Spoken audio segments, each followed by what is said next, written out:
সন্তানকে আমি মাদ্রাসায় পড়াতে চাইছি, আর আমার দ্বিতীয় সন্তানকে আমি আল্লাহ বাঁচাইলে ডাক্তারি পড়াবো।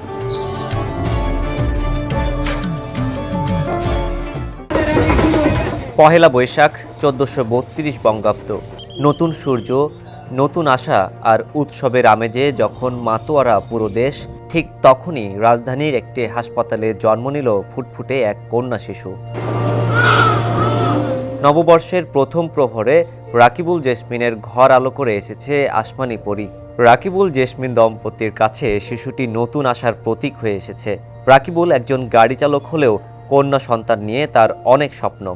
আর প্রথম সন্তানকে আমি মাদ্রাসায় পড়াতে চাইছি, আর আমার দ্বিতীয় সন্তানকে আমি আল্লাহ বাঁচাইলে ডাক্তারি পড়াবো।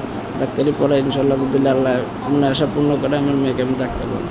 এই দম্পতির কাছে নববর্ষ শুধু শিশুর জন্মের দিন নয়, এটি এক সংগ্রামী পরিবারের জীবনযুদ্ধ, এক বাবার দায়িত্ববোধ আর ত্যাগের নিঃশব্দ কাব্য। তাদের কাছে এই দিনটি এসেছে নতুন আশার প্রতীক হয়ে, ভালোবাসা, কষ্ট আর টিকে থাকার সাহস নিয়ে। নতুন বছরে এক নতুন জীবনের শুরু। বৈশাখের এই আনন্দ যেন ছড়িয়ে পড়ে সবার ঘরে ঘরে।